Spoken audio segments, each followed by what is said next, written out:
You have heard your voice thousands of times. Every conversation, every phone call, every laugh. So you know exactly what you sound like, or at least you think you do. Then someone plays a recording of your voice, and suddenly something feels wrong. The voice sounds thinner, stranger, almost like another person is speaking. For a brief moment, you wonder how everyone else can listen to that voice every day. But the real answer is far stranger. Because the voice you think is yours is not the voice anyone else has ever heard. In fact, for your entire life, you have been listening to a private version of yourself. A version that exists only inside your own head. Why does that happen? Why does your recorded voice sound so different? And which voice is the real one? To understand the answer, you need to start with something most people never think about. Sound is vibration. Every word you speak begins when air leaves your lungs and passes through your vocal cords. These small folds of tissue vibrate hundreds of times every second. Those vibrations create sound waves. The sound waves travel through the air and spread outward in every direction. Anyone standing nearby hears those waves entering their ears. Simple enough. But something unusual happens when you are the one speaking. The sound does not reach your ears through just one path. It reaches them through two. The first path is the same one everyone experiences. Sound travels through the air. Scientists call this air conduction. The waves move through the environment, enter your ear canal, vibrate your eardrum, and eventually become electrical signals that your brain interprets as sound. This is how other people hear your voice. But there is a second path, a secret path.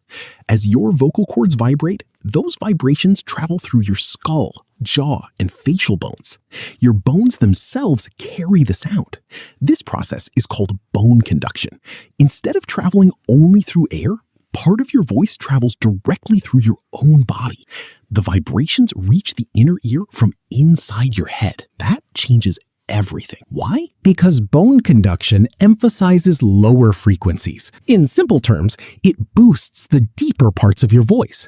The result is a richer and fuller sound. When you speak, your brain combines the sound arriving through the air with the sound arriving through your bones. The voice you hear is actually a blend, a customized version, a private remix that nobody else hears. That is the voice you grow up with. That is the voice your brain learns to recognize as you.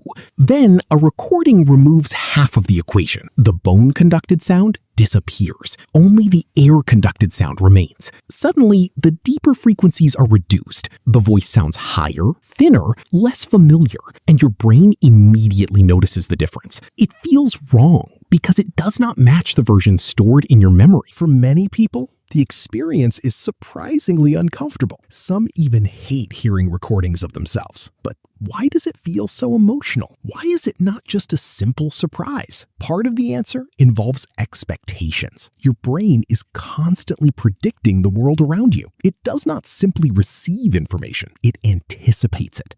Neuroscientists have discovered that perception is heavily influenced by prediction. The brain creates models of what it expects to experience and compares incoming information against those expectations. Most of the time, this system works beautifully. It helps you recognize faces, understand speech, navigate crowded environments. But when your recorded voice suddenly appears, the prediction fails. Your brain expects one thing, it hears another. The mismatch creates a feeling of discomfort, almost like meeting a stranger who somehow has your name. This effect has fascinated researchers for decades. One researcher, often associated with studies of self-perception, Leon Festinger, became famous for work on cognitive dissonance. That term describes the discomfort people feel when reality conflicts with their beliefs or expectations. Hearing a recording of your voice is not exactly the same phenomenon, but it shares a similar feeling. Two versions of reality collide.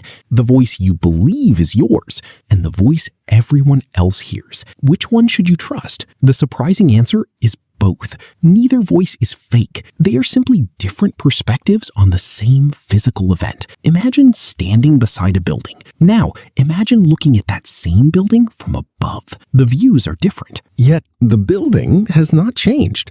Your voice works the same way. The recorded version is not a distortion. It is simply a different angle. In fact, many speech scientists argue that recordings often provide a more accurate representation of how other people hear you. That realization can be difficult to accept. After all, the voice inside your head feels authentic. It feels personal. It feels like you. But authenticity and familiarity are not always the same thing. Something similar happens when you see yourself in photographs. Have you ever noticed that a mirrored selfie often feels more normal than a regular photograph? There is a reason. You spend most of your life seeing your reflection in mirrors. Your brain becomes attached to that version of your face. When a photograph shows the reversed image, tiny asymmetries suddenly stand out. The face looks unfamiliar, not because it is wrong, because it is different from what you expect. Psychologists call this the mere exposure effect. Research by psychologist Robert Zionk showed that people tend to prefer things they encounter repeatedly. Familiarity creates comfort. Your own voice is one of the most familiar sounds in your life, but the recorded version is far less familiar, so your brain naturally prefers the version it knows best. There is another twist. Your voice carries enormous psychological importance. It is one of the strongest signals of your identity. Long before modern technology existed, humans relied heavily on voices to recognize friends, family members, allies, and strangers. A voice could reveal emotion, intentions, confidence, fear, even health. Researchers studying social communication have repeatedly found that humans extract huge amounts of information from vocal signals. Tiny changes in pitch, rhythm, and tone can influence how trustworthy, competent, or friendly someone appears. Because voices matter so much, your brain pays close attention to them, including your own. When a recording sounds unfamiliar, it can feel like a challenge to your sense of self. For a moment, you wonder whether the person in the recording is really you. Of course, repeated exposure changes things. Something interesting happens to people who regularly hear recordings of themselves. Podcasters experience it, teachers experience it, actors experience it, YouTubers experience it. At first, many dislike their recorded voice. Then gradually, the discomfort fades. The brain adapts. The prediction updates. The unfamiliar becomes familiar. Eventually, the recorded voice begins to sound normal, not because the voice changed, because the brain changed. This ability to adapt reveals something profound about human perception. You do not experience reality directly. You experience the brain's interpretation of reality. The colors you see, the sounds you hear, the sensations you feel, all of them are constructed experiences generated by the nervous system. Your voice is simply another example. The version you hear while speaking is not the objective truth. It is a useful interpretation,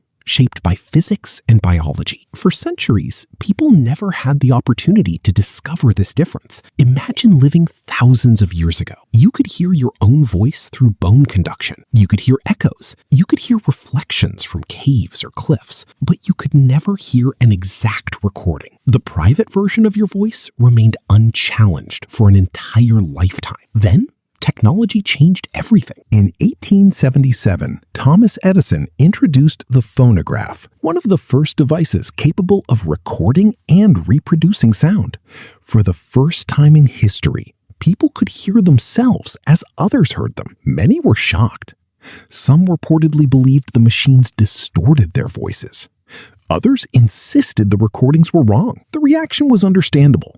Human beings were encountering an entirely new perspective on themselves, not through a mirror, not through a photograph, through sound.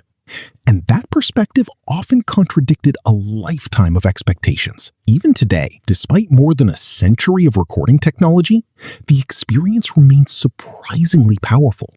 You can know the science. You can understand bone conduction. You can understand prediction and familiarity, yet the first playback of your voice can still feel strange. That feeling is a reminder of something deeper.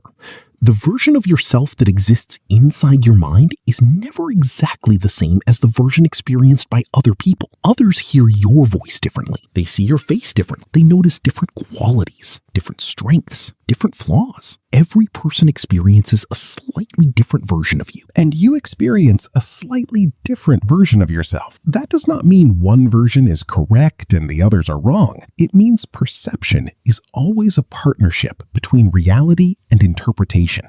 The recorded voice simply reveals that partnership in a way that is impossible to ignore. So, the next time you hear yourself in a recording and immediately think, do I really sound like that? Remember what is actually happening.